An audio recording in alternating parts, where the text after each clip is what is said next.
तो भाई और बहनों, गुरुदेव भगवान के विशेष आशीर्वाद से, उनकी विशेष रजा से आप और हम असुर निकंदन रमेणी के सरलार्थ के ऊपर चर्चा करेंगे। असुर निकंदन रमेणी, भाई और बहनों, इसमें 3 शब्द हैं, असुर, निकंदन और रमेणी। परमेश्वर ने इनका क्या अर्थ बताया? सरलार्थ, असुर का अर्थ है राक्षस, निकंदन का अर्थ है नाश करने वाली, और रमेणी का अर्थ है स्तुति या विनती। भाई और बहनों, असुर चाहे वो आध्यात्मिक हो या सांसारिक हो, परमात्मा दोनों ही प्रकार के असुरों का अर्थात राक्षसों का नाश करते हैं। अगर आध्यात्मिक तौर पर हम असुर की बात करें, राक्षसों की बात करें, तो परमेश्वर ने प्रत्येक मानव शरीर में 5 सबसे बड़े राक्षस बताए: काम, क्रोध, मद, लोभ, अहंकार, और उनकी 25 प्रकृतियां जो जीव की भक्ति में सबसे ज्यादा बाधा उत्पन्न करती हैं। तो परमेश्वर अपनी सतभक्ति से, अपने सतभक्ति मंत्रों से, अपने आशीर्वाद से, अपनी समर्थता से इन आध्यात्मिक राक्षसों का भी, जीव के शत्रुओं का भी नाश करते हैं। और सांसारिक तौर पर जैसे श्री रामचंद्र जी ने रावण का वध किया, श्री कृष्ण जी ने कंस का वध किया जो कि राक्षस थे।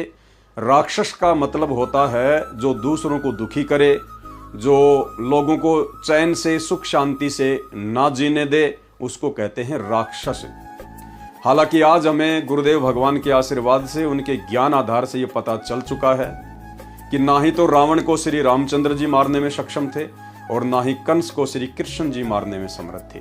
ये काम भी इसी समर्थ सतगुरु रामपाल जी परमेश्वर जी ने, अर्थात इसी कबीर परमात्मा ने श्री रामचंद्र जी का रूप बनाकर रावण का संहार किया और श्री कृष्ण जी का रूप बनाकर कंस का संहार किया। तो हर स्थिति में राक्षसों को मारने वाला केवल एक ही समर्थ है, कबीर परमात्मा। जो कबीर परमात्मा वर्तमान में हमारे पूज्य गुरुदेव जी के रूप में धरती पर प्रकट हैं। तो असुर का अर्थ है राक्षस, निकंदन का अर्थ है नाश करने वाली, और रमेणी का अर्थ है स्तुति। जब हम इस असुर निकंदन रमेणी का नित्य पाठ करेंगे गुरुदेव भगवान के आशीर्वाद से, उनके आदेश अनुसार, तो इन वाणियों से हमारे ऊपर जितने भी प्रकार के राक्षस प्रभावी हैं, काम, क्रोध, लोभ, मद, अहंकार, उनकी 25 प्रकृतियां या भैरव, भूत, बेताल आदि जो काल के एजेंट हैं, जो दुखी कर देते हैं, तो इस असुर निकंदन रमेणी के करने से आप और हमें किसी भी प्रकार की बाधा उनके द्वारा नहीं पहुंचाई जा पाएगी। असुर निकंदन रमेणी में विश्व की सर्व शक्तियों, देवताओं तथा पूर्ण परमात्मा की स्तुति की गई है, जिसको पढ़ने से वैश्विक शक्तियां प्रसन्न होकर अपने स्तर का लाभ साधक को देने लगती हैं। कौन देती हैं? ये जितनी भी वैश्विक शक्तियां हैं, ये प्रसन्न होकर अपने स्तर का लाभ उस भगत को देती हैं। जैसे ब्रह्मा, विष्णु, महेश है, या अन्य देवता हैं, इंद्र हैं, वरुण है, कुबेर है, ये फिर प्रसन्न होकर अपने स्तर का लाभ उस भगत को देती है। लेकिन हम भाई बहनों ने इस असुर निकंदन रमेणी को अपने मन में ये विचार करके कभी भी नहीं करना चाहिए कि मुझे ब्रह्मा जी लाभ देंगे, विष्णु जी लाभ देंगे, शंकर जी लाभ देंगे, या देवी देवता मुझे किसी प्रकार का लाभ देंगे। हम परमेश्वर जी के भक्ति विधान अनुसार, उनकी आज्ञा समझकर 5 यज्ञ में से एक यज्ञ ज्ञान यज्ञ, जिस ज्ञान यज्ञ के तहत 3 टाइम की आरतियां आती हैं, हमने केवल अपने गुरुदेव भगवान का आशीर्वाद और उनकी आज्ञा समझकर ही असुर निकंदन रमेणी का पाठ करना है, ना कि किसी भी प्रकार के देवी देवता से किसी भी प्रकार की कोई डिमांड या कोई इच्छा अपने मन में रखनी है। जब हमें परम पूज्य गुरुदेव भगवान की शरण प्राप्त हो जाती है और उनके भक्ति विधान अनुसार जब हम उनकी भक्ति को शुरू कर देते हैं मर्यादाओं में रहकर, तो ना चाहते हुए भी समर्थ सतगुरु के आशीर्वाद से, समर्थ सतगुरु की आज्ञा से, ये जितनी भी वैश्विक शक्तियां हैं, ये अपने स्तर का लाभ हमें देंगी ही देंगी। क्योंकि लाभ देने वाला कौन है? लाभ दिलाने वाला कौन है? सतगुरु। जिस प्रकार एक मजदूर किसी कंपनी या फैक्ट्री में काम करता है, तो मालिक अलग है और मैनेजर अलग है। मैनेजर का काम केवल इतना है कि जिसने जितना कार्य किया है उस हिसाब से जितनी उसकी सैलरी बनती है उसको महीने में दे दी जाए। तो मैनेजर उस व्यक्ति की सैलरी को रोक नहीं सकता, ना मैनेजर अपनी जेब से 1 रुपया उस मजदूर को दे सकता। जितनी उसकी हाजिरियां हैं और जितनी मालिक ने उसको आज्ञा दी है वो केवल उतना ही काम करेगा। तो इस ब्रह्मांड के, इस पूरी सृष्टि के, पूरे सिस्टम के, पूरे मैनेजमेंट के जो मालिक हैं वो हैं सतगुरु रामपाल जी परमेश्वर जी। और ये काल, दुर्गा, ब्रह्मा, विष्णु, महेश, ये यहाँ के मैनेजर हैं। तो हम जिस स्तर की भक्ति करेंगे इस परमेश्वर की फैक्ट्री में आकर, इसकी कंपनी में आकर, इसके भक्ति मार्ग में आकर, और जितनी हमारी हाजिरियां बनेंगी, जितने हमारे शुभ कर्म बनेंगे, हमारे पुण्य कर्म बनेंगे, उस हिसाब से इस मालिक सतगुरु रामपाल जी परमेश्वर जी की आज्ञा से ये ब्रह्मा, विष्णु, महेश केवल हमें हमारी सैलरी ही देंगे। इसलिए हमने इनके पैर नहीं पड़ना है, हमने इनकी चापलूसी नहीं करनी है, हमने इनसे अरदास नहीं करनी है, हमने इनसे किसी भी प्रकार की डिमांड नहीं करनी है। हमने केवल अपनी मजदूरी पर ध्यान देना है, अपनी भक्ति पर ध्यान देना है। और जैसे हमारी हाजिरियां बनेंगी, हमारे पुण्य बनेंगे, गुरुदेव के आशीर्वाद से ये विश्व की जितनी भी शक्तियां हैं ये प्रसन्न होकर अपने स्तर का लाभ भगत को अवश्य देंगी, ये रोक नहीं सकती हैं। विशेषता इस रमेणी में सर्व सदग्रंथों का सार है। असुर निकंदन रमेणी के अंदर जितने भी सदग्रंथ हैं, चाहे हिंदुओं के 4 वेद हैं, गीता जी हैं, 18 पुराण हैं, 6 शास्त्र हैं, उपनिषद हैं, और मुसलमान भाइयों की तौरेत, जबूर, इंजल, कुरान मजीद है, सिखों का गुरु ग्रंथ साहिब है, या ईसाइयों की बाइबल है, या और भी जितने भी सदग्रंथ हैं जो धार्मिक हैं, इस असुर निकंदन रमेणी में उन सभी सदग्रंथों का सार है, निष्कर्ष है।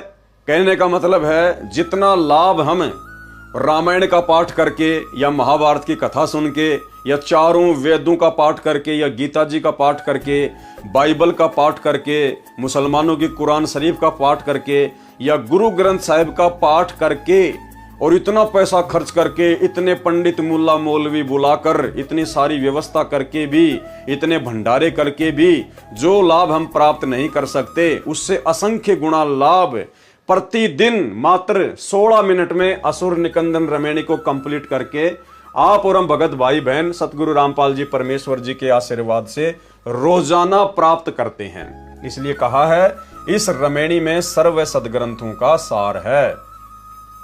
जैसे जंगल में जड़ी बूटियों के पेड़ पौधे उगे होते हैं, सदग्रंथ तो वन के समान है। जितने भी धार्मिक ग्रंथ हैं वो तो जंगल के समान है, वन है। इसमें आध्यात्मिक रोगों की जड़ी बूटियां हैं।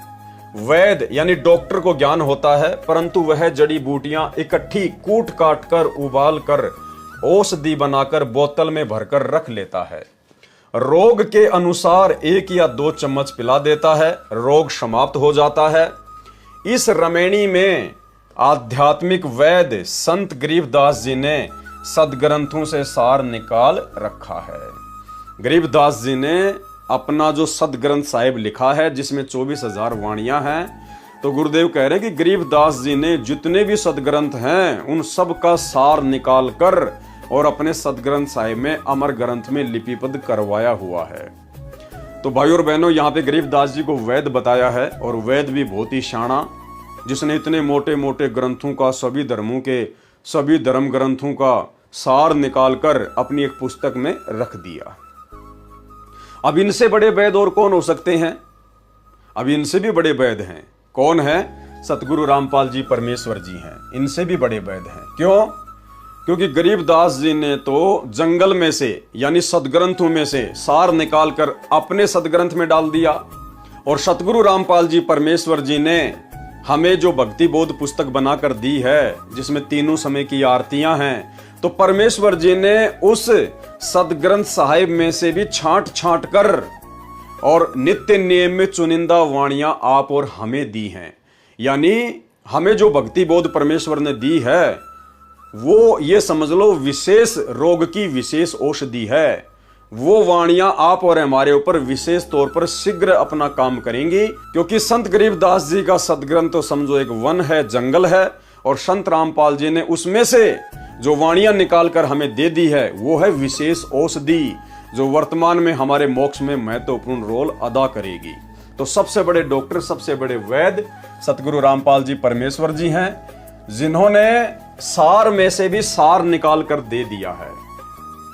सदग्रंथ तो वन के समान है, इसमें आध्यात्मिक रोगों की जड़ी बूटियां हैं। वैद्य डॉक्टर को ज्ञान होता है, परंतु वह जड़ी बूटियां इकट्ठी कूट काट कर उबाल कर औषधि बनाकर बोतल में रख लेता है। रोग के अनुसार 1 या 2 चम्मच पिला देता है, रोग समाप्त हो जाता है। इस रमैणी में आध्यात्मिक वैद्य संत गरीबदास जी ने सदग्रंथों से सार निकाल कर रखा है। जैसे शिव पुराण पूरी पढ़ने से जो फल मिलता है, वह इस असुर निकंदन रमैणी में लिखी 19 वाणियां श्रद्धा से पढ़ने से प्राप्त हो जाता है, जो श्री शिव जी की महिमा लिखी है। इसी प्रकार श्री विष्णु पुराण को पूरा पढ़ने से जो फल मिलता है, वह श्री विष्णु जी की लिखी 19 वाणियों से मिल जाता है। इसी प्रकार श्री ब्रह्मा जी की महिमा की 14 वाणी पढ़ने से श्री ब्रह्म पुराण जितना फल मिलता है। इसी प्रकार अन्य जाने। यह अमरवाणी परमात्मा से साक्षात्कार किए हुए संत गरीबदास जी के मुख कमल से बोली गई है, जिस कारण से उनकी वाणी मंत्र की तरह कार्य करती है और शीघ्र लाभ देती है। यानी ये वाणियां जो लिखी गई हैं, गुरुदेव कह रहे हैं कि संत गरीबदास जी के द्वारा लिखी गई है, और संत गरीबदास जी ने साक्षात परमात्मा का साक्षात्कार किया था आमने सामने होकर। तो भाई और बहनों, आज तो हमें साक्षात ही उसी कबीर परमात्मा ने अपने कर कमलों से ये वाणियां लिखकर भक्ति बोध पुस्तक के माध्यम से पढ़ने को दे दी हैं, जिस परमात्मा को तो गरीबदास जी का साक्षात्कार हुआ था। और यदि गरीबदास जी के हाथों से लिखी होने के कारण ये इतनी जल्दी असर करेंगी, तो सोचिए जब वो परमात्मा डायरेक्ट आके हमें अपने कर कमलों से लिखकर यथार्थ भक्ति बोध के माध्यम से तीनों समय की आरतियों के माध्यम से ये वाणियां दे रहा है, तो कितना जल्दी असर करेंगी और कितना जबरदस्त तरीके से असर करेंगी। ये अमरवाणी परमात्मा से साक्षात्कार किए हुए संत गरीबदास जी के मुख कमल से बोली गई हैं, जिस कारण से उनकी वाणी मंत्र की तरह कार्य करती हैं, शीघ्र लाभ देती हैं।